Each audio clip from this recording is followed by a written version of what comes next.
Welcome back to Middle Fingers Up. I'm your host, Kieran, and today I'm sitting with someone whose work feels like a mirror for so many South Asians, particularly South Asian women, especially those who grew up learning silence before selfhood, responsibility before rest, and loyalty before boundaries. How many of us are like, yeah, that's my childhood and my adulthood? My guest today is Nisha, and online she's known as Healing Hype Girl. Every time I think of your name, I feel like I have to do a dance with it. She is a relational and trauma-informed coach. She's also a writer whose words cut through conditioning that we've all been brought up with. She also provides a guide for those of us that are overthinkers, people pleasers, and trying to, find our own voices again, trying to hear that voice again. She is right there helping you bring that out. Her story is one of many women I believe will recognize. She was married to an addict for several years.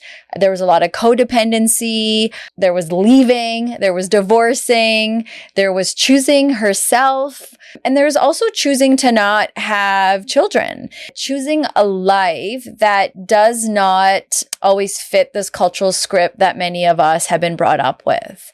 And so I feel this conversation could not come at a better time because I have been to few events of the late put on by South Asian women for South Asian women, an opportunity to uplift and empower brilliant women coming together to bravely share their stories and strategies in helping make a life full of choices. And I'm excited about this conversation today because I've had several women now come up and start a conversation with me, and it often kind of goes along this underlying theme that many of us South Asian women, doesn't matter what decade you're from, what era you're from, the common thread is that we're living on autopilot. And, we got the departure, we got the landing, but everything in between is just like coasting, and it's just happening.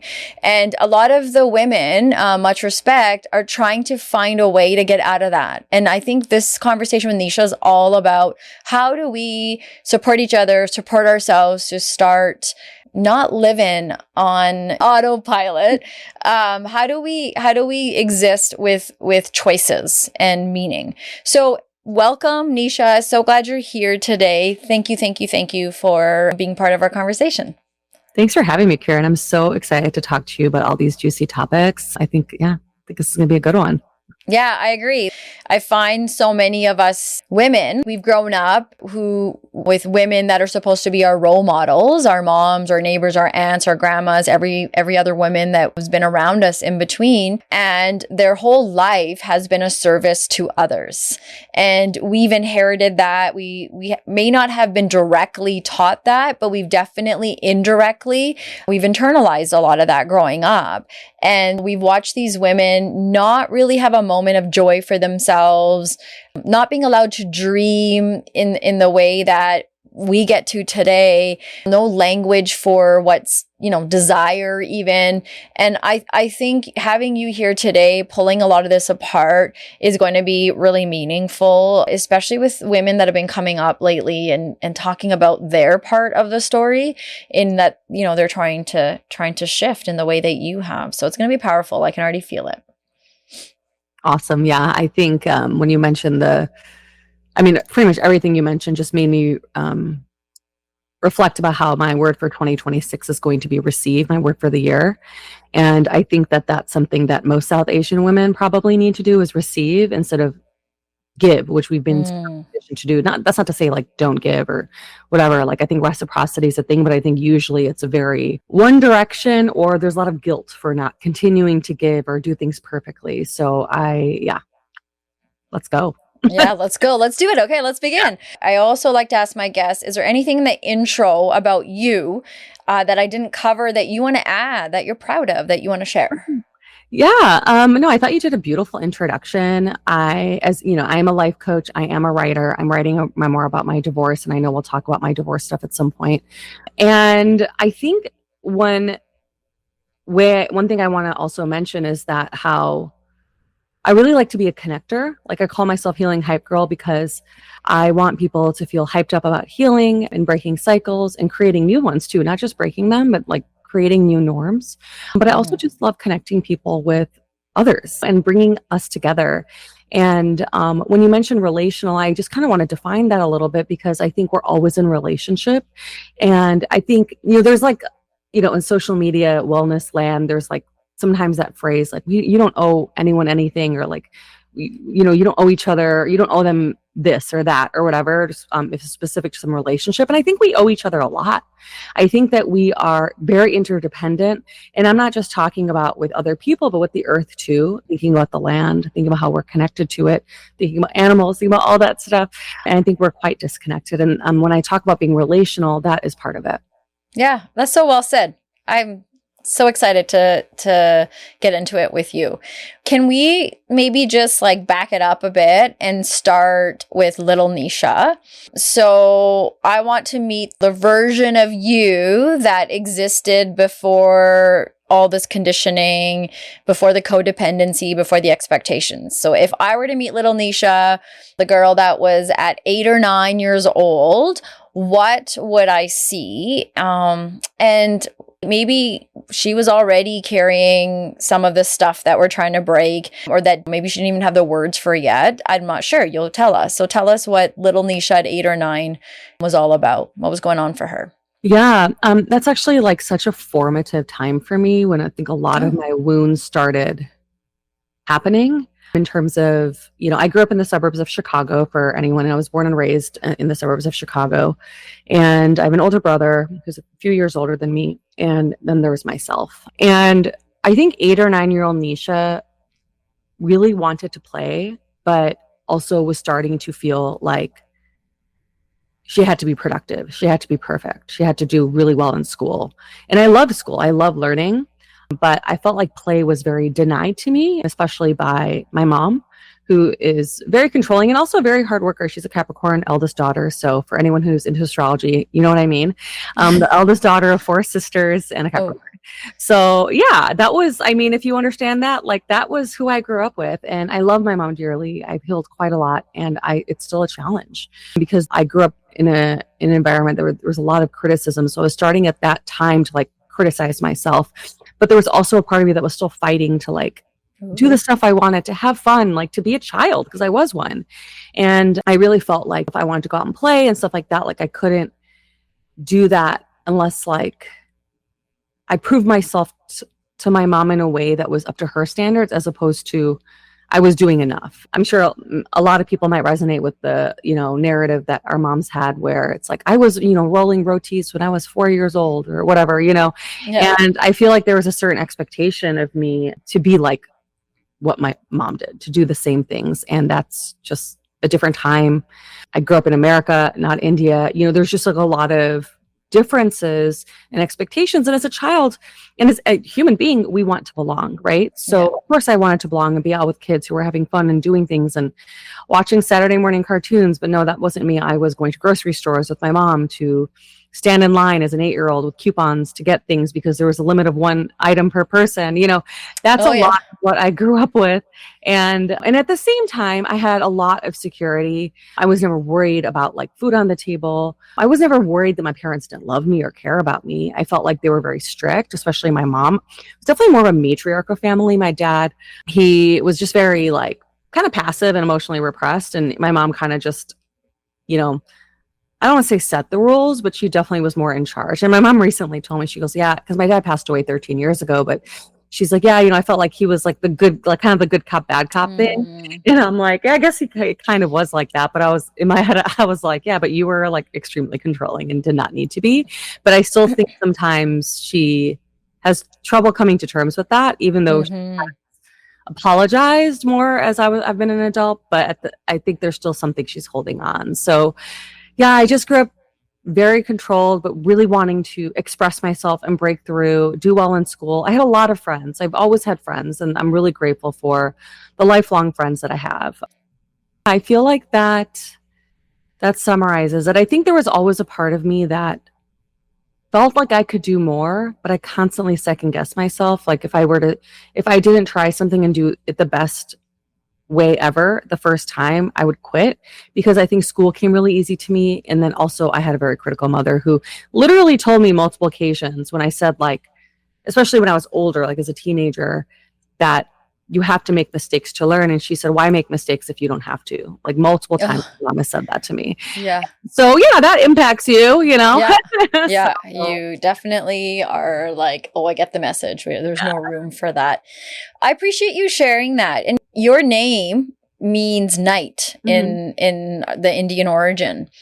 And when I think of the way you talk, and yeah, there's a lot of strict parenting and you following the rules. You're also the daughter, so the expectations are even higher. But then I hear you saying you're trying to find your expression, you're trying to find yourself. And sometimes the night dark is a scary time for littles, but it feels for you, even as a child, you were comfortable holding space for like maybe what others feared, because you're still trying to break free of that. You're still trying to find your way to expression. And maybe it wasn't while you were a child, but look at where you are now, where you have found what little you was longing for as a writer, which we're going to talk about. And I just think like as adults, isn't it like so important for us to go there, like go to little us and figure out the things that we didn't get or that we were longing for, or hoping for, because it shows up in adulthood in all these interesting ways. Absolutely. Thank you for connecting that to the night. Because when you mentioned that, I was like, where are you going to go with this? I was like, I don't know. What does the night have to do with that? But yeah, it's like kind of being in the dark and realizing like, okay, how am I going to navigate this, to find the light, to find ways to express myself, to birth some creativity. There's this person I follow. His name is David Bedrick. He talks a lot about shame. And he had posted something recently, and I'll probably not have this perfectly worded, but talking about like inner child and parenting our inner child. But one kind of flip he made is like how our inner child's also parenting us. Yes. And like, like how it's trying to remind us, like you said, of what she needed and how I can meet that need. And it's like a really beautiful guidance. And because I think there's just like I don't want to use the word purity, but like a playfulness that an innocence. Yeah, exactly. The innocence that was silenced, through rules and conditioning and like power dynamics, frankly, in families. And those power dynamics are absolutely impacted also by gender, class, or caste. And, for me growing up, there was a lot of like competition amongst like other South Asian families, like who got this house and who has this car and like that was coming up trying to be like, I made it in, the West type of mentality. So, yeah. Yeah. That whole model minority civic sense, like it definitely more than anything created a divide within our own communities instead of coming together as this collective community that we are and can be. Yeah. I think it definitely created a divide in a lot of households. There was a lot of surface, hey, hi, and a lot of, oh, I'm coming over for dinner to check out what your space is like and what your work's like. And so people just wanted to do the basic, what do you do for a living and all of that. And I think some of us in our generation kind of carried that along as well. And now we're trying to break that and change that norm as well. When you think of little Nisha, is there something that she was longing for as a kid that you have now recently realized and are fulfilling? It's so funny how my cat just jumped up when you said that. Honestly, it was like play and like cuddles and like a gentleness, not feeling like everything had to be work, because that's really like even to this day, I was just with my mom for 4 or 5 days over like the US Thanksgiving holiday. And my mom's definitely chilled out more, but there's always this part of me that's like, I'm supposed to be helping her in some way that I'm not doing, or like she's going to yell at me because I'm not paying attention or whatever. And when I'm holding like my cat here, it's just being able to just receive love unconditionally without feeling like I have to do all this work that isn't necessary. And I'm not like, I mean, I think doing hard work is good. And like, I think effort matters and all that stuff. But equating that work with my worth is something that I've been trying to unlearn. I had a program a couple of years ago called From Work to Worth, actually. I did it once, and it was really beautiful to be along 2 or 3 other people who were really unlearning and deconditioning from that, which comes from, capitalism, it comes from colonialism, patriarchy, like everything, right? Mm-hmm. And I also really saw it in my family, especially as a woman, as you mentioned earlier, when we started to talk, like being conditioned to give and be of service constantly. It's like, no, I'm just going to like cuddle with my cat and be happy and not feel like I cannot relax or rest. There's this Instagram account, I think it's called Women of Leisure or something like that. And it's all these South Asian women, pictures and videos of South Asian women having just joy and resting. Oh. And it's like, yeah, I'll try to get the exact name of it, but it's so beautiful because it's just not something that we celebrate. When I think of growing up, I just think of my mom in the kitchen or telling us what to do. I don't think of her playing, so I want to be someone who has that joy and plays. And I mean, that's also a reason I decided I didn't want kids, because I'm like, I felt like I mothered my mom in a lot of ways too. I was very parentified. And for those who are listening that don't know, just my mom would come to me and confide in me about her feelings and everything. And I felt it was my responsibility to make her feel better. And, as a 12 or 13-year-old who was doing that, I liked it. I was praised for it. She was like depending on me, and I felt like smart and wise that I was like helping my mom, and I mean, God knows what I was saying at that age. I have no idea. It felt important and helpful, but that wasn't my role, but that is what ended up happening. And I've had to pull back and even have conversations with my mom being like, I'm not here to do that anymore. I can't.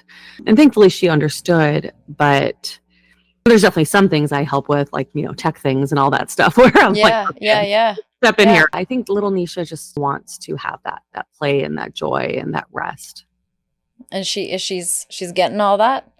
I think she is. I think there's times where she's really hard on herself. Like this season has been especially like busy for me. And one thing about because I'm going to go to Japan for 6 weeks with my partner of 7+ years. And I'm really excited because I always feel like so joyous with him and that we get to play and explore together. And we always have fun doing that. And so while it has been a very full season, I'm looking forward to having that very soon. Yeah. Well earned, right? Yeah. Absolutely. I think this is a perfect time to go into the conversation of codependency as you described your childhood as a preteen and early teen, providing this emotional support for your mother, which you're right, wasn't really your job, your role. And we find ourselves in these kinds of roles, whether we're children or even as adults with our partners and our own children. And there's all these jobs, there's all these sorts of parts in our life where we go through not realizing that there is this codependency until maybe it's not there anymore. And when one of the women had come up to me at a recent event, she was sharing that she has a friend who was recently widowed, and this friend that's widowed has 3 kids. And she talked about codependence. She's like, I see my friend who was a server to her partner, also the things that he provided, which in some ways were her independence, driving her, doing these kinds of things, he's no longer here for. And she's feeling very stuck. And so I thought, oh, this is interesting because that's one version of codependency. And sometimes when it's sort of taken away or we wake up and we realize, holy crap, I'm going to suffocate. We don't know what to do. And we don't realize that that's what it is. We feel guilty. How dare I feel this way? So maybe you can walk us through a little bit of your experience. You were with your ex-partner for 12 years. You lived through his addiction with him, and you talked even in our consult about some codependency. And so I love, for partners today or people listening, maybe even just sharing what that means to you, what that experience was like, and then we can break it down and kind of go through that. Yeah, absolutely. So I would say codependency for me, and I think a lot of codependency is like this term of enmeshment that we see a lot in brown families. And I think there's a discernment. I think that lots of times in brown families, there's a lot of care and connection and interdependence and Yes. the idea of the collectivist cultures. And then lots of times there's expectations and needing to constantly anticipate someone else's needs all the time. I don't think there's anything wrong with like saying like, oh, okay, this person needs this, let me help them. I would say codependency is doing that in a very consistent patterned way where I don't even know what I want anymore. I don't even know what I feel anymore because all I need to do is just pay attention to this person. And I grew up very much walking on eggshells around my mom and being very attuned to like, okay, well, what's she going to say? What's she going to think? Like, if I do this, like, how am I going to have to respond to her? That is absolutely codependence. And because I was so controlled, I knew that the thing that was going to help me exit this family dynamic is finding a man. But I was like, I'm going to find a man who's fun, who isn't like rigid, who doesn't make a big deal out of little things and all this stuff. And I did find him, but I fell back into a codependent pattern with him because the fact is that was escape. That was my escape. It wasn't, I hadn't worked on it. I hadn't even really heard the word codependence at that time. And I don't really think it was in the like vocabulary of a lot of us. I think there was like a lot of enablement was kind of the term at that time that's like related to codependency. But yeah, I became so codependent on my partner. I was with him for 8 years. And I was at a time, I met him in my mid-20s. So it was a very formative time for me where I finished college, just started my a new job, like first job out of college. And I met him and he had very strong interests. And I was at that time really trying to be like, what is Nisha passionate about? Like, what do I want to do? Because until that time in my life, it's like you were in school, you did this, you had to take these classes, you had to get your degree, you had to do this stuff. And I need a job that like feels legitimate in the eyes of my parents. But like, I also try to and my parents never pressured me too much, thankfully, about career. But I also felt like as a daughter of immigrants, I have to have something to show for all the work they did. Right. So that's kind of the mindset I had. But I was trying to feel like, oh, what am I like passionate about? Is there anything creative? And I wasn't really there yet. And my now ex-husband was basically like, you have no interest, blah, blah, blah. But he had very strong interests around sports, around music. He was a big like jam band Fish person. And he was really into that. So basically what I did is I got obsessed with everything he was obsessed with. I went to all these live music shows. I, managed his fantasy football team. We went to, watch football on Sundays all day at the bar with his friends. It was a bunch of guys and me, there are all these guys, several of them who were partnered did not bring their girls because they were doing their own thing. Right. But I was like, it's like, I couldn't be without him. I didn't know who I was without him. And I was kind of fine with that because we were very like in love and all this stuff, but there was a lot of abuse and emotional abuse. And, the codependency went both ways. And he had his codependency on substances too, with marijuana and alcohol. And that became an issue. It was like all these different layers of codependency that took over our relationship, but I was just so enmeshed in that relationship now. And so I don't even know if I want to call it in love. Like at that time, it felt like I was in love, but it was very much like growing up in the 90s, like rom-com era. You're kind of, and 90s Bollywood movies too. It's like I was going to throw the Bollywood. Yeah. I know where you're going with this. Yeah. You're like convinced like, oh, there's this dream and this romance, blah, blah, blah. And there's nothing wrong with romance or anything. Please have that. But there's also just we needed grand gestures. Like it just felt like it wasn't genuine if there weren't grand gestures occurring. Absolutely. And he was very romantic and very sweet and very loving. We were very affectionate with each other, but that also came with a lot of emotional abuse and verbal abuse that I experienced. But he always apologized. So that's what kept us together. He would always apologize. So it just kept me going. I'm like hoping he would change.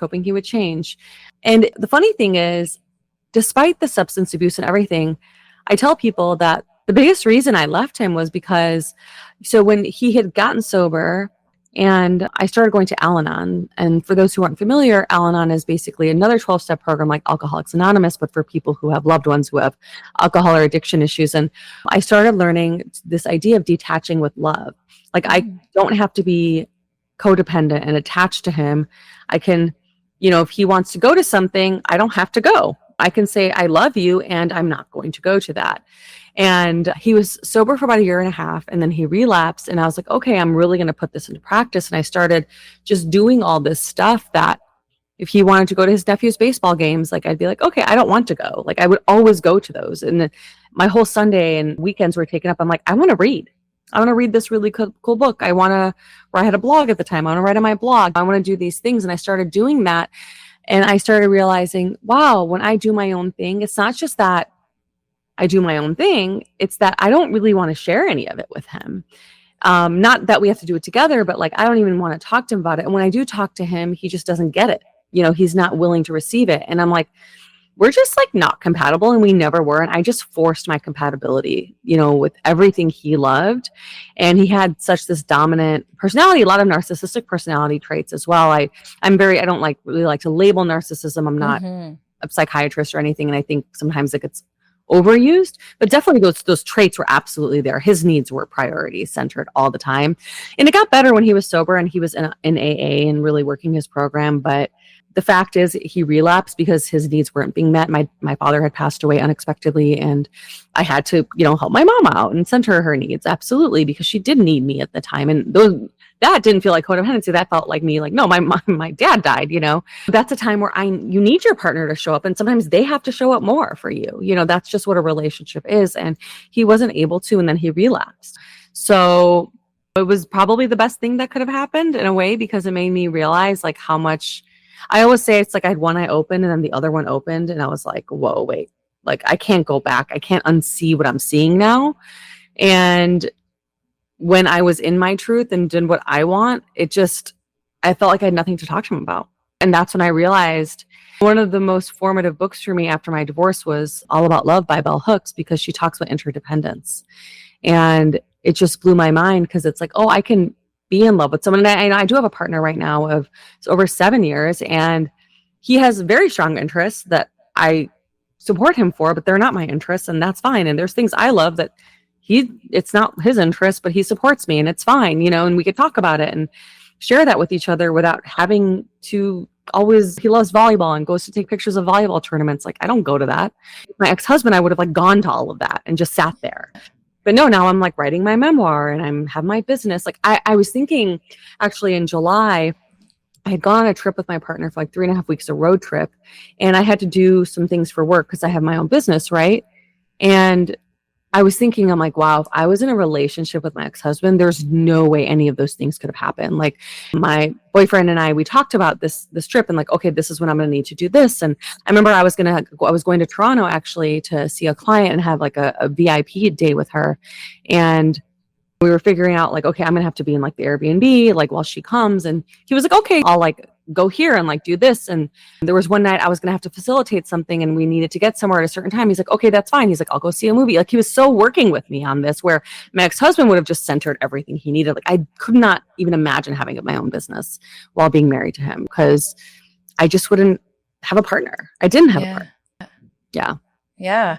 You do such a wonderful job being vulnerable and sharing parts of your past and helping us understand a day in the life of what codependency can look like. I think some of us are in these kinds of situations and don't recognize it because it's also fulfilling a need for both parties. Like you were saying, you were getting something out of it and he was getting something out of it, but it was unhealthy. Yeah. And you mentioned in this part of your story that you didn't know what Nisha wanted and who she was. And so I'm curious, did you find her, like who she is and what she loves? Like, how would you answer that now? Yeah, absolutely. I did. I mean, it's always a process too. I think we're always becoming and returning to ourselves in different ways. Yes. Right. Like now I'm going through perimenopause. So that's Yay, yes, high five, buddy. Which, by the way, someone sent me this TikTok where they called it cougar puberty. Yeah.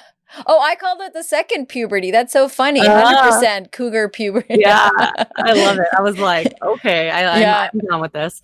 Yeah, I think actually one of the biggest returns to myself was like, before I met my ex-husband, I was starting to actually really get more into like social justice and thinking about equity in the world and the way systems impact us. And when I got with my husband, he definitely like understood like, okay, yes, there's racism and all these things. And we would joke about that stuff. It's not that he was unaware, but I really started getting more into it after I started detaching with love. And I would try to talk to him about it. And he just was like not into it. And I will say that I was definitely like more demanding about it. I'm like, well, and I even like criticized his job. He worked in like advertising and I was criticizing it. And I was just like in that mode. You just get in that mode when you realize like, something's all wrong. And he just wasn't there. He wasn't able to meet me there. And I just started seeing like, this is important to me. We don't have to agree on everything. Like, yeah, I don't even know my partner and I, we very much consider marginalizations and systems and how systems impact people and how they harm people and what privilege is. Like we both have a common understanding of that. We don't always agree on every single thing, but we can have good conversations about it. We can exchange different ideas about it. We listen to each other. Where with my ex-husband, he was just kind of shutting it down.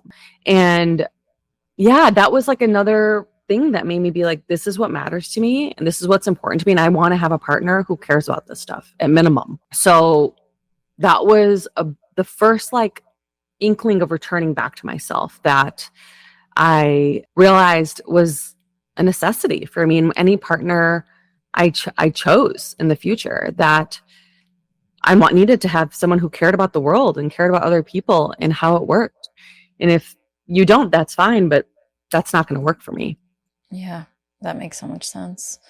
What part of you do you feel, if there was one part and only one part, I'm sure there was many, but if you could pick the most important part of you that you had to unlearn in order to make the move to leave and do your own thing there?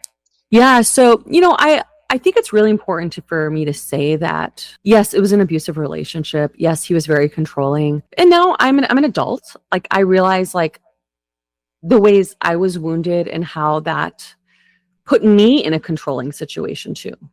I was also controlling over him, trying to change him, trying to make him better, trying to see his potential. Like, please don't, ladies out there, do not marry someone for their potential. They are who they are. You have to accept them for where they're at. And that's who you're with. That's who you're growing with.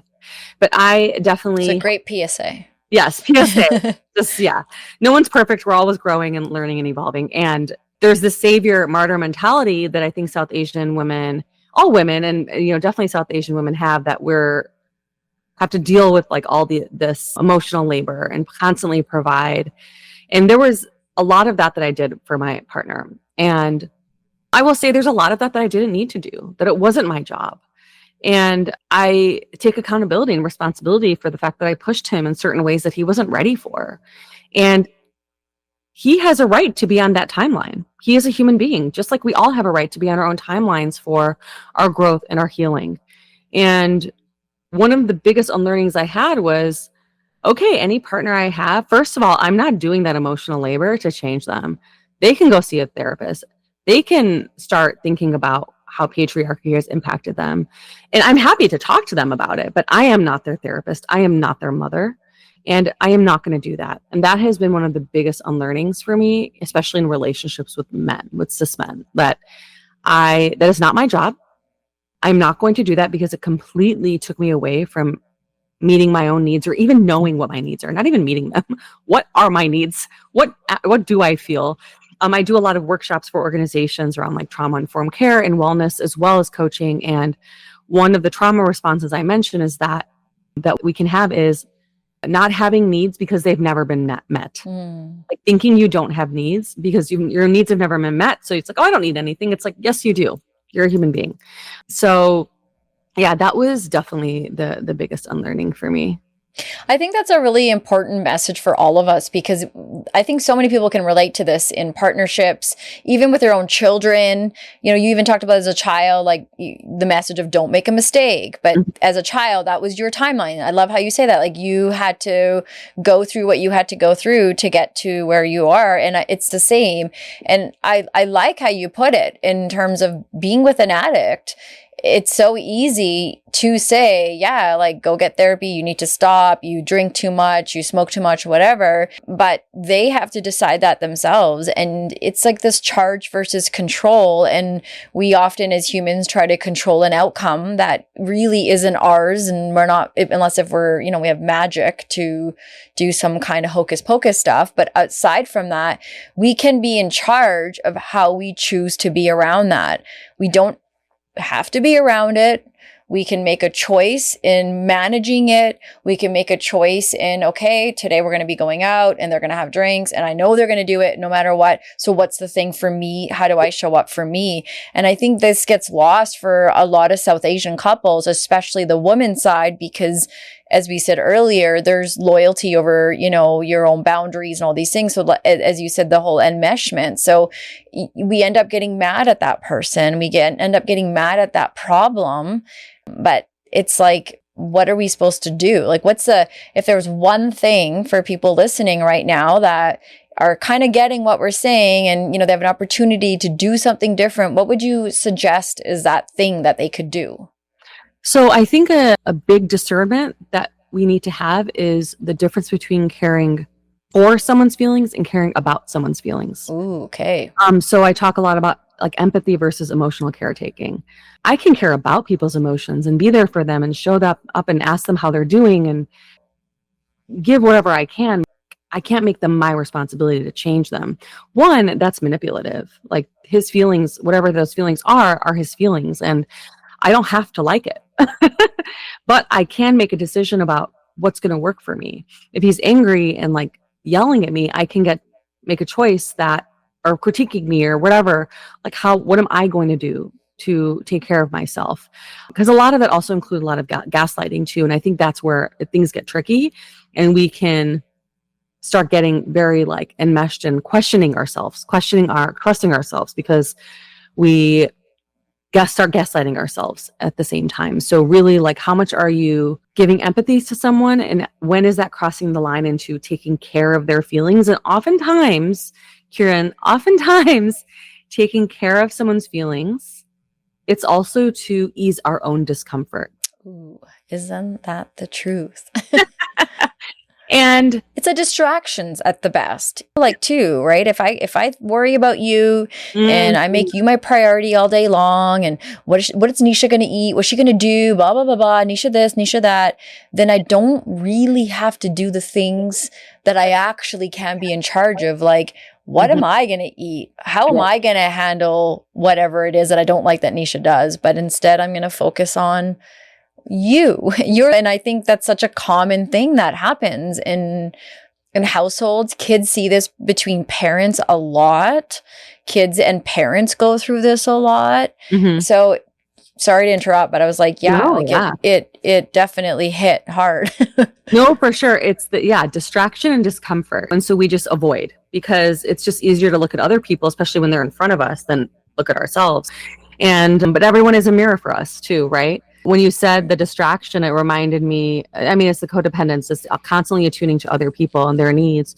It reminds me of how, like to this day, whenever we take, like if it's me, I remember my brother's high school graduation photo, like the four of us, my dad, my brother, me and my mom. My mom is looking at my brother because his tassel was waving in front of him. So she was like, oh, it shouldn't be doing that, And there's a few other photos where it's like my mom is looking at us instead of looking at the camera. And it's just such a perfect, and I remember those moments too. And it's because she was like telling us that what we needed to do instead of being like, hey, I'm getting my picture taken too. And these are adults and they can take a photo. But that attunement and constantly being distracted and also not being able to be with that discomfort of things not being perfect has created this codependency where she doesn't even, into this day, like has trouble. She's gotten better, especially as someone who's aging who needs to pay attention to her health. Yeah. But it's more like out of that like necessity, not 100%. Like, you know what I mean? Yeah, I do. So I'm glad about it because it's like, leave me alone. But but it's come out of that necessity. Yeah, that's exactly what happens is you are in a relationship and you get this new job or something that requires, get a puppy, you get a baby, you have a baby, all these sorts of things that can take your attention away, and it is a necessity. You have to tend to these things in a different way. Mm-hmm. And I think the controlling piece, like that's a theme that keeps coming up for us in this conversation. And it's a common thing. I think a lot of people can relate to growing up in a household where both caregivers or one had that controlling tendency. I think people in current relationships can probably say, oh, that's me, or that's my partner. So how do you recognize that that's happening if either you're the one that's doing that extreme level of everything's got to be perfect, or it's happening, where that expectation is of you? Like, how do we look out for that? What's the thing to do about that? Because I think that's a deal breaker for so many people, and it impacts health on so many levels. Yeah. I think as human beings, we all control in some way. Like, I don't think there's any of us that are immune from like wanting to control something, because what we're most afraid of is change and uncertainty. And that is life. Life is change and uncertainty. I think Octavia Butler has this quote that's like, God is change. Like, that is exactly what it is. I think that it's really important to focus on what it feels like in our body. Like, when I notice myself trying to, like, not liking something that my mom says or my brother says or my partner says, like, how does that feel in my body? And when did that happen before? Oh, when I was like 12, like, when did I feel that I needed to protect myself? And I think it's really helpful to reframe control as a protection mechanism. It's something that is protecting us at a time where we thought we needed to survive, we needed to belong. I always bring up this book, The Politics of Trauma, because I'm a big book person. I was a librarian in my past life, where it's called The Politics of Trauma by Stacey K. Haynes. And she talks about how our human needs are safety, dignity, and belonging. So those needs, ever since we were a child, we were trying to belong. We wanted to have dignity. We wanted to have safety. But then we started we were shamed by the world, by our parents, by a friend, by kids at school, by teachers. And what did we do to protect ourselves? We shut down. Did we fight?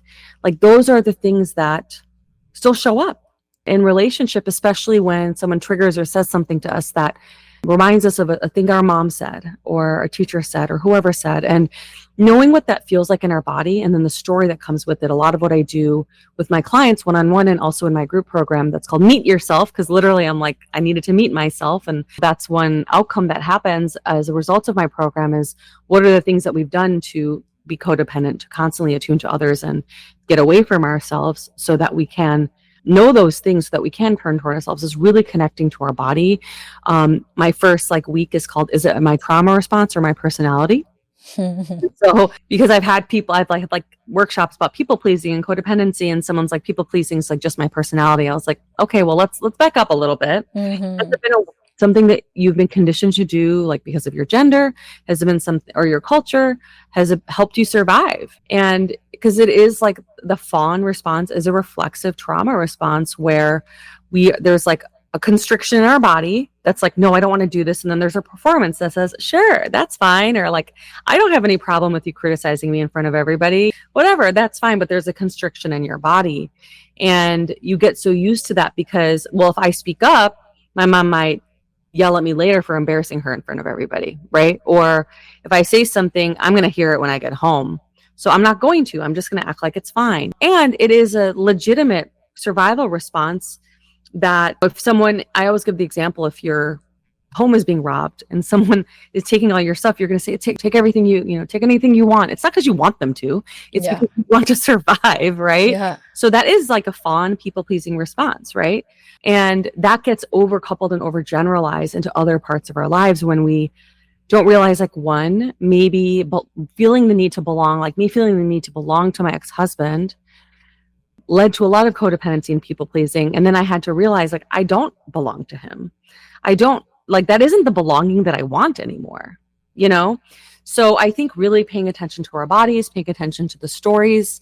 And, honestly, sometimes things just take their time for us to realize and have that awareness of. And, we have to really be honest with ourselves. And sometimes being honest with ourselves has its own timeline as well. So a lot of what I share with my clients is like, what does this feel like in your body? And what is that saying? What is the protection of your inner child who's feeling this? What is it trying to say? And how can we rewrite that story? How can we access safety to know that it's safe to rewrite that story in the first place so that we can build capacity to do it? Because sometimes we don't have that capacity. So it's a lot of steps, but I think awareness and Yes. connecting the body to the story and to our relationships is very important. Maybe we can take a minute here and you can share a little bit about your current role, your job as a coach. Yeah. You're doing a really good job introducing some of the work you're doing with clients. And I'd love for you to drop your plug. Tell us where people can find you and what, if they were to sign up as a client, what could they, hope for with you? Absolutely. So I'm on Instagram at Healing Hype Girl and TikTok at Healing Hype Girl. TikTok, I talk more about like brown girl problems. We're on Healing Hype Girl. I talk more about like my coaching services, and they're both very interconnected, but I'm talking also more about my memoir writing process and everything on TikTok. So follow me in both places. My website is nishaland.com, just like Disneyland. You want to go to Nishaland, obviously. We'll have it in the show notes too. Yeah, absolutely. Thank you. So I provide one-on-one and group coaching. As I mentioned, I have my signature program that's called Meet Yourself. That's right now around 9 weeks, where we really dig into what is your trauma response? What's your personality? How are you being conditioned? I always bring systems in, as I think a lot of people by this point, if you've been listening, that really matters to me. How has patriarchy conditioned to what voice is really your inner critic? Because lots of times your inner critic, you think it's yourself, but it's become something that's been generalized. So for me, my inner critic is absolutely my mom's voice, and for my mom, she has voice too. Maybe for her, it was her mom. Maybe for her, it was culture. Sometimes it is just the voice of systems. So what people get out of Meet Yourself and my one-on-one coaching, but more on a deeper, specific level, is understanding that they don't have to constantly give in relationships and that they can receive, and knowing what they actually like and stepping into a next chapter. A lot of my clients, especially my longer term clients that are one-on-one, they're also moving toward maybe a project. Maybe they want to write something. Maybe they want to get more into their art. Maybe they want to leave a really terrible job, but they're too scared to because of the people pleasing, because of the overthinking, and because of not knowing who they are. Mm-hmm. And being able to really say, this is me, and have that more of that clarity, and having the tools and framework to return to that clarity. So I always talk about how I give my clients tools. And, one thing that I'm going to share with you is I have a really great free resource called the 7 Tools to Cultivate Revolutionary Relationships in a Dystopian World.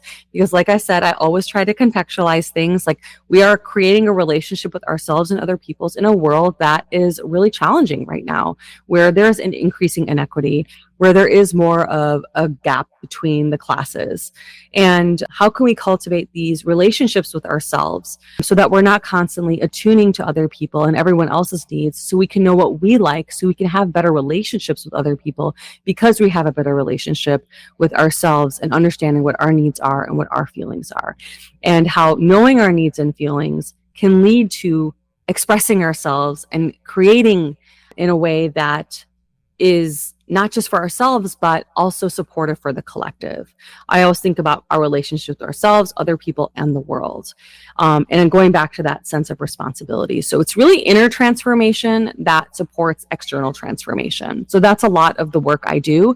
And sometimes people come to me not knowing what that external transformation is even going to be, but they know that there's something out there. I would say people come into me at 2 starting points.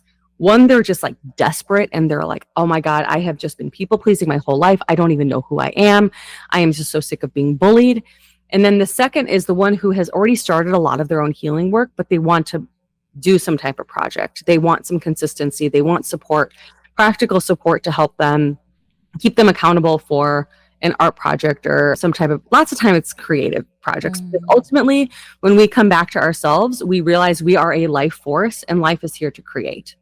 So it's between those 2 points that people tend to come to me. I love that, because when I hear you talk about what you do, I'm like, you're like another form of medication. not you per se, but what you're doing with your clients. We can go to the medical route and sometimes we need to, and I get all that and I'm not going to argue it, but there's sometimes it's the shortcut of not wanting to or not knowing how to reach within and do some of the work. And a lot of people in our community, because we're just learning how to be a thriving community, a lot of people have endured a lot of abuse and a lot of sad stories of sexual abuse, physical abuse, emotional abuse, all the abuses. And I think, we come from a history of abuse when we look at colonization, and all of that has kind of gone into this messy ball of intergenerational stuff. So what my mom was going through when she was having me, what her mom was going, and then what I'm going through while I'm having my kids, we're carrying all this. There's lots of science about epigenetics and all that out there. And I think we just are so confused as a community because we've only known what we've known. And I think a lot of the community at times thinks that, well, because I've survived this far, then, that's good enough. Mm-hmm. And I like what you're doing because you're encouraging us to look at, quality of life versus quantity of life, and kind of circling back to where we started with little Nisha, that expression piece, it gets taken from us at such a young age. And we've all had dreams. We're all creative. And I think as a community, we know we're really thriving when arts and culture are at the brunt of it. And I really, really like what you are doing with the clients and what you're encouraging us to, from an internalized place and then bringing it to the outside place, because I think a lot of us start on the outside, the external stuff. And so I think this is like really helpful. And so if anyone out there wants to get in touch, Nisha mentioned how to go ahead and do that. And I just wanted to ask you a few more questions, if that's okay. Yeah, please do. About some of the stuff. So we've talked a little bit about leaving, divorcing, choosing yourself. And I think a lot of the work you're doing with clients parallels that big picture of choosing yourself. How do you do that? How do you prioritize yourself? And it doesn't mean you're not choosing others. I think sometimes we think it's one or the other. And maybe you can speak to a little bit about that. Choosing yourself is not selfish. But how would you tell someone that that's not selfish and that's actually a healthy thing? Yeah. I often like to use nature as metaphor. So thinking about a flower and a bee. A bee is going to a flower to get pollen, right? So a bee is doing its thing and a flower is being its most floweriest flower. It is not selfish. It's just being itself. And I think the word selfish gets just like a bad rep. I think that it's okay for me to focus on my self-expression, my truth, so that I can be the life force that I'm supposed to be. And I think that's also an example for other people to do the same, instead of me trying to be who I'm not, me trying to say, oh, that I need to be like that person. I need to change who I am. And that's literally like a flower, like a tulip trying to be like a hydrangea. It's like, no, you're supposed to be a tulip, be a tulip. And I like to think of us in the same way. And I also think us being in our highest expression is also being in accordance with the earth and what the earth is asking us to do. I have a client who gave me this really great metaphor about like a crystal as all these different facets. And it turns out we're all like part of one thing, but we have these different facets. And, it's okay that we nourish all of them instead of trying to be something else. So that's what I say to people who like fear that they're going to be selfish. And I think, like I said earlier, remembering that we're interdependent, remembering that we're connected to other people, remembering that maybe we do owe each other something, maybe we should think about how we're consuming food and how we're eating food, in the capacity we can. I understand things are expensive, and I understand people might have to go to Walmart and buy on Amazon because they don't have access in other ways. So thinking about our responsibility is also contextual and also for our survival. And I think that that's important. But I do think that we have a responsibility to each other, to the world. But our responsibility has to start with knowing what is mine to do. I'm not here. I cannot do everything. There are so many causes that matter. So what is my role? I'm someone who's very relational. I like to write. So I'm going to do those things and express myself in service to everyone around me, coming from my unique point of view in my experience.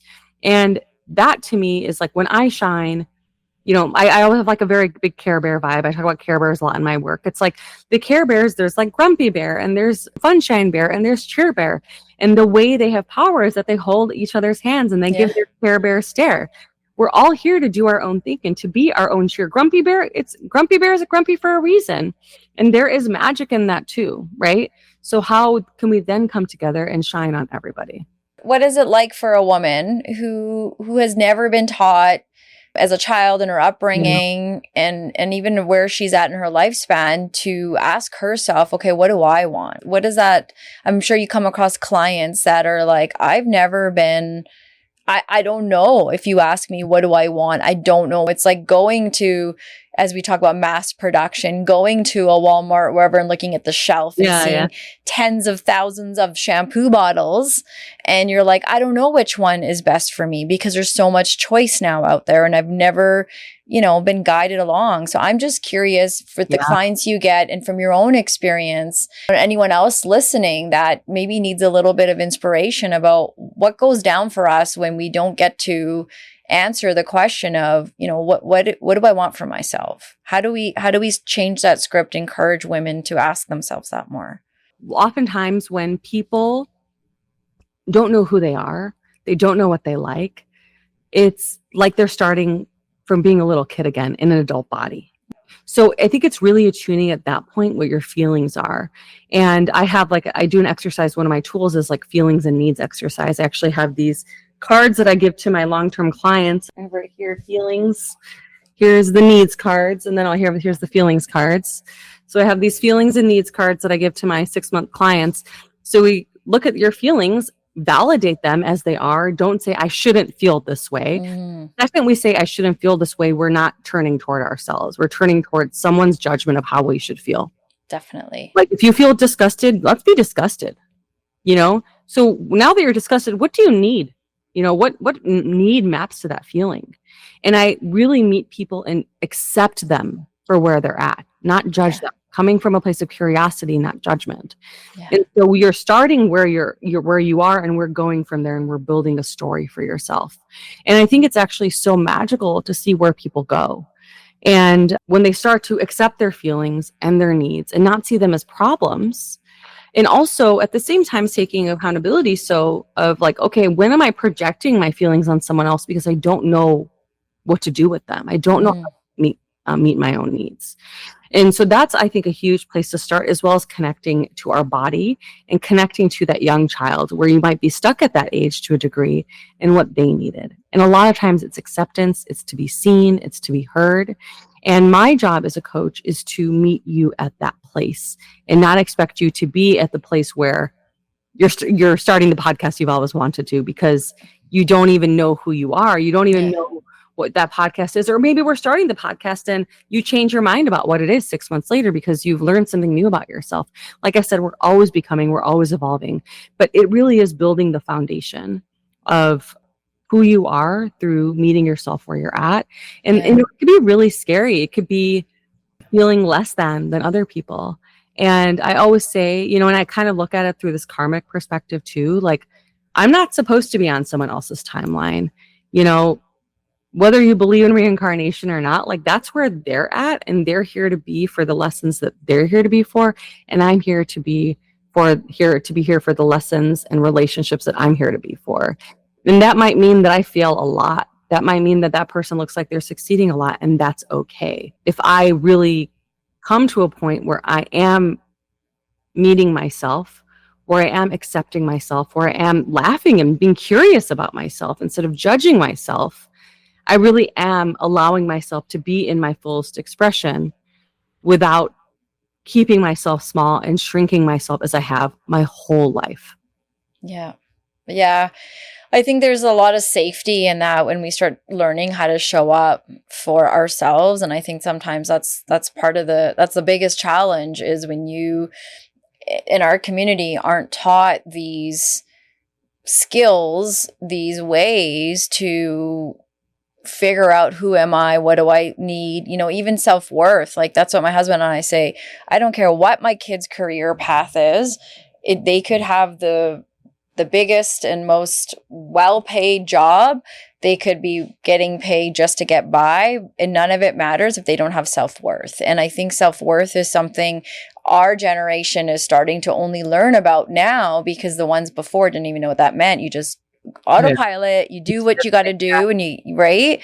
And so when we're sitting in a room and we're talking with a bunch of people, you see that, you feel that, because people are kind of looking at each other around, okay, what am I supposed to do? And I like what you said about, it's not just even identifying the feeling, but it's like, how do I feel about that feeling? And I think that's why a lot of people stop themselves. I'm feeling jealous, I'm feeling angry, I'm feeling, let down, but how do I actually feel about that? And I think that's the key, is like it's like Inception, the movie, the dream within the dream within the dream, right? The feeling within the feeling. Like, you can really get into that. You had mentioned a few minutes earlier, though, a little bit about, it can be a lot in figuring out how to be there, not on a personal level, but globally for the world and each other. And is it consuming less? Is it doing our best to not shop at the big capitalistic places? What are the things to do? And when you and I had our consult, something that really stayed with me was when you did talk about how to have impact. That's really shifted for a lot of people after October 7th. It's really hard for people. Yeah. And I felt that, because I think, again, not personally, but even just globally, after the attacks on Gaza, after October 7th, even for myself, what I thought I knew, I didn't know. And the people that I hung around with, I started to look at that even. I started to look at myself around those people, the realities, and am I doing what I need to do with raising my kids? All these sorts of things start to come up. And I think the world continues to feel heavy, overwhelming, and it's hard to know how to create kind of impact and do the best you can when everything seems so broken and divided. And so, when you say impact is harder after October 7th, can you talk a little bit about that, what you mean? And I think there's a lot of people out there that are going to connect to this, because I think we need to start talking more about this so that we can show up better. I think we're stopping ourselves because we're all worried that we're going to say the wrong thing, do the wrong thing. And I'd love to hear from you what you think about all that. Yeah, absolutely. That was after October 7th was really hard for me for a while, because I felt like, what is the point of my work? What am I even doing? Look what's happening in the world. Also, but I'm not doing enough. Like, should I be on the streets? Should I be donating more money? Should I not even do this work and become a community organizer? Like, there's a lot of this like shoulding of myself. Yeah. And I think when there's also a lot of shame, even in leftist spaces online, for people doing things wrong, right? And there's cancel culture that's out there. And I think what's important are two things. It's like, what is mine to do? What is within my capacity and in my skill set? And one of the tools that I have in my 7 tools resource is skill. Like, what creates relationships, saying like, this is something I'm good at. This is how I can support you and support myself and support the world. And how can I use that now? If I'm good at writing, or if I'm good at understanding how to put a stage together, like, I don't even know. Like, there's so many things we can do that can support the collective, and we don't have to do everything. So it's really understanding that, is there a voice of shame coming in? Where is it coming from? And there's definitely suggestions and I think support online, but the internet is transactional ultimately. And I think that it's really important to be relational and talk to people about your struggles, talk to people who you feel safe with, and also cultivate your safety. I think you had mentioned something about that before. Like, when I was talking about like how I work with people, it's like I also build their capacity to feel safer, so that can do more and can hold more, but not hold everything. We are here to do things together too. And to know that you alone, no one as us as individuals are going to save the world. Like, that's just like not how it's going to work. And I think there's a lot of beauty in doing things locally. I think change isn't just going to happen on the internet. We had a time where the internet didn't exist, everyone, right? So like, people were still making changes, but that is facilitating a lot of shame. But it's also facilitating a lot of suggestions and hope and opportunity. Ultimately, the internet is a tool in a world where we have these dominant systems that create a whole fuckery of layered relationships and shame. So yeah, that would be my suggestion, is to really think about what is yours to do. Think about how much you might be shaming yourself, and know that it's enough. It really is enough to do something. And it's also a good idea to stretch yourself a little bit. I always talk about with my clients how there's two types of discomfort. One, the type is harming us. Maybe you're stretched thin, you're, constantly giving, you're not sleeping. And then there's a discomfort that asks us to grow. Maybe I'm scared to speak up and share something online, but maybe that's my stretching. That's where I need to stretch. Maybe someone says something that's misinformed, and maybe I need to speak up when they say that. The discomfort for me to not say anything because I'm not going to be liked, maybe that's a stretching goal for me. Yeah. So I think that it's really important to discern which type of discomfort is happening. A month or so after October 7th, I was constantly scrolling on social media. There was so much like these bodies and everything. And I started experiencing vertigo for the first time in my life. And I was like, it is not helpful for me to constantly look at this stuff, because how am I going to help anybody if I can't even sit up and see things straight? Mm-hmm. I'm like literally spinning. I remember I went to Pilates and I was like getting up and down so slowly because I had this vertigo and I had to stop looking at things. And there's a balance between being aware and sharing things and just not even being able to do anything. Yeah. So what is going to facilitate me to have, I don't want to say maximum output from a productivity lens, but an impact that matters to me, that is aligned with my skills and my capacity and my values too. There's a lot to be said for public protests being kind of performative. Mm-hmm. Your thing is to, you don't want, showing up for you doesn't have to be sharing things on social media. It can be mutual aid. It could be cooking someone a meal and listening to their stories about centering a Palestinian voice and saying what is your story? Tell me something. It could be reading books written by Palestinians. There's a lot of things that you can do. So where do you want to start, and how can you grow from there? And then how can you also connect with others from there? Yeah, I think all that is well said. And I think sometimes even for me, and I know this started for me with October 7th, I was afraid to talk about it on the podcast, and I was advised many times, you got to stay neutral, and and then I think for me, taking action was doing a lot of internal unlearning as well, of okay, what am I afraid of?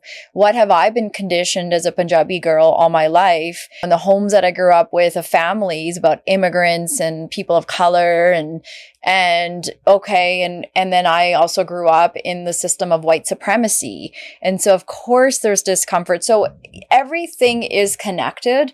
And I think that was probably the biggest learning curve for me, was these patterns are showing up in our own homes and then outside of our homes on the macro level. And so I started to, as you said, get a little more curious, which honestly helped me become more brave to get to where I am today, to just have open conversations. And that did mean losing a lot of people in my life. It also meant, not tuning into certain channels and stuff. And I think you're absolutely right, of some people's voice is in the protest world and some people's voice is, having conversations in their own home or whatever. But I think sometimes when we don't know what to do, I know for me, it was okay, I got to start with myself. I got to start with me, and I got to start with my kids.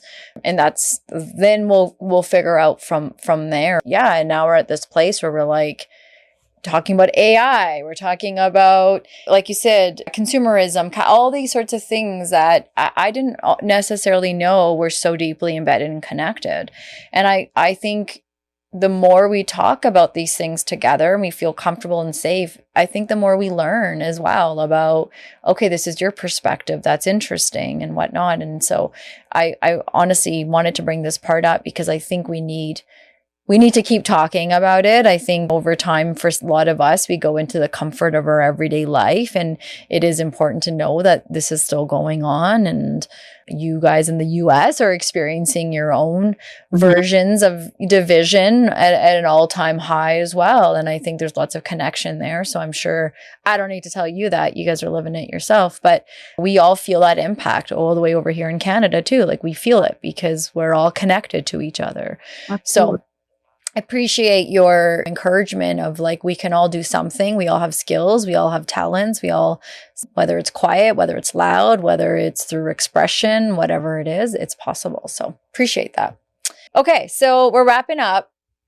and I can keep talking to you. I'm wondering if you want to wrap up and I have you come back and we do like another conversation about the patriarchy, misogyny, the men part, dating, the brown girl, white guy thing. Cause I think this will take up more time and I really want to have this conversation and I want to have it with you. So I think I'd like to pause that part and then maybe just like do the last bit about cycle breaking, which is a huge part of your work. Yeah.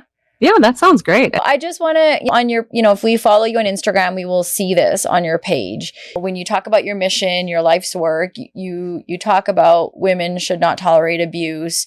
You talk about being in the era of cycle breaking, which is what you say is your true calling. And I really liked what you said at the beginning too, which is it's not just about breaking cycles, but it's also creating some new rituals and routines as well.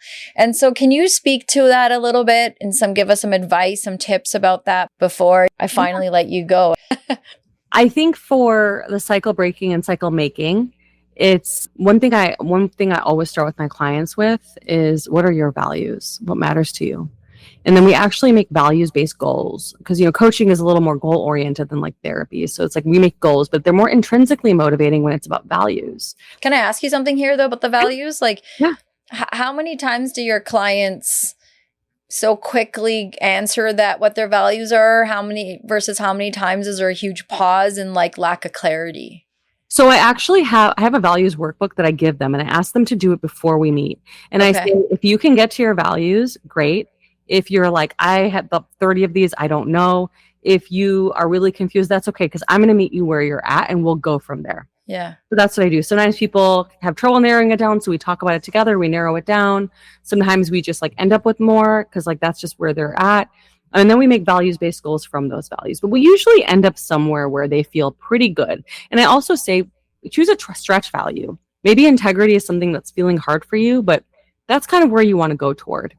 Yeah. You want that to be. So because I start there, it makes everything very grounded in what's important to you. Then you kind of understand for the cycle making, why do you want to do this? What is my responsibility and what are my goals? What cycles am I creating? Is the cycle I'm creating that I'm going to discover and share my creative modes more publicly?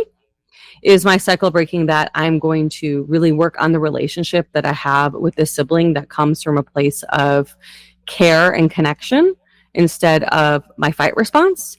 Like what is that new cycle that you're creating that is going to ripple out for everyone to witness and for yourself, but starting with you and starting from a place that matters to you.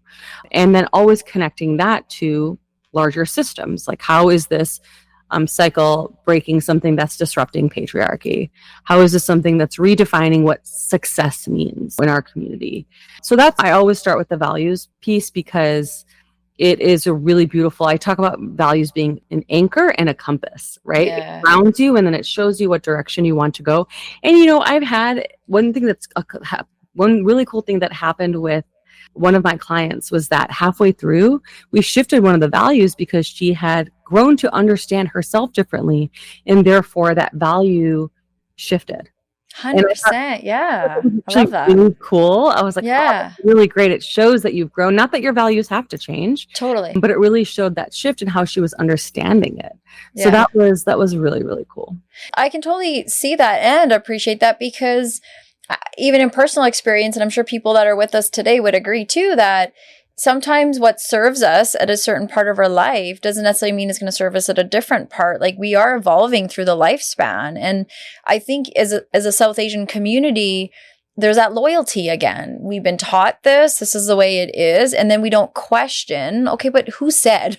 Who said this weird thing over here that we've all been following? But it hasn't really been helping us grow, be better, do the things that we want to do. And this is a great workbook to have or an exercise to do about, okay, what are my values? Because it even goes back to the conversation we had a few minutes ago about impact. Like we can't do the social justice work if we don't know where we stand and what we stand for. And I think some of us are wavering. We're not sure.